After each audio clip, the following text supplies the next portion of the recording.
どうも、カエルカエルです。皆様、いつもと聞こえ方がちょっと違いませんか？これはバイノーラルマイクのスタンドを使ってやってるんですけど、両手が空くって楽ですね。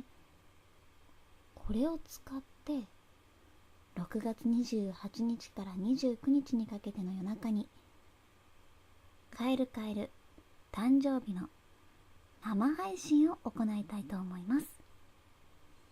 時間は10時半からを予定しております。終了は1時まで。かなり夜中になりますので、参加できる方は少ないかとは思いますが、よかったらカエルと一緒にお誕生日の歌でも歌ってくれると嬉しいです。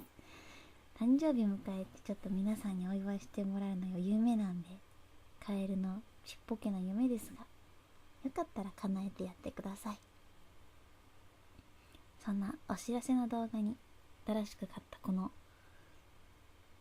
バイノーラルマイクスタンドを使ってみました。ではでは皆様、失礼いたします。カエルカエルでした。